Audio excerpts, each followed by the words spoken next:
دفعہ کا ذکر ہے کہ ایک جنگل میں خرگوش رہتا تھا۔ اسے اپنی تیزی سے دوڑنے کی صلاحیت پر بہت فخر تھا۔ اسی جنگل میں ایک چھوٹا کچھوا بھی تھا جو بہت آہستہ چلتا تھا۔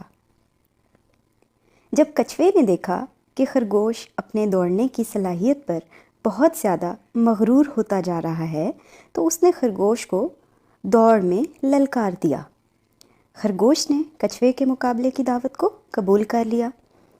جب جنگل کے دوسرے جانوروں کو اس کا علم ہوا تو وہ بہت زور سے ہنس پڑے، کیونکہ خرگوش جنگل میں سب سے تیز دوڑنے والا اور کچھوا سب سے آہستہ چلنے والا جانور تھا۔ یہی وجہ تھی کہ یہ دوڑ کا مقابلہ جنگل کے تمام جانوروں کی توجہ کا مرکز بن گیا۔ اس مقابلے کو جیتنے کی یہ شرط رکھی گئی کہ جو بھی اس جنگل کا ایک پورا چکر لگا لے گا وہ جیت جائے گا۔ لومڑی کو اس مقابلے کی نگرانی کے لیے مقرر کیا گیا۔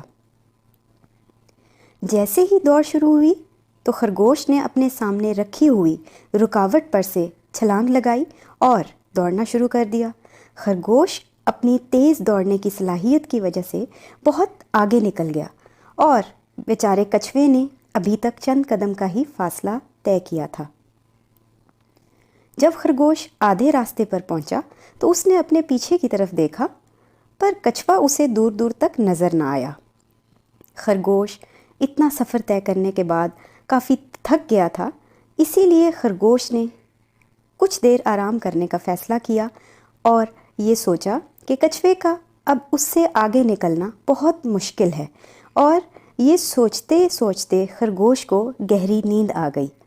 دوسری طرف کچھوا آہستہ آہستہ چلتا رہا اور وہ بھی کافی زیادہ تھک چکا تھا، پر اس نے ہمت نہیں ہاری اور وہ بس چلتا ہی رہا۔ کافی دیر گزرنے کے بعد جب خرگوش کی آنکھ کھلی تو اسے کچھوا دور دور تک نظر نہ آیا۔ اس نے سوچا کہ وہ شاید اس سے بہت آگے نکل چکا ہے۔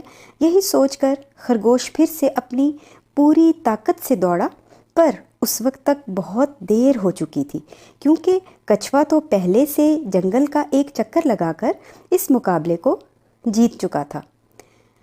خرگوش جب واپس اس جگہ پہنچا تو اس نے دیکھا کہ کچھوا وہاں پہلے سے ہی موجود ہے۔ خرگوش کو اپنے غرور پر بہت شرمندگی ہوئی۔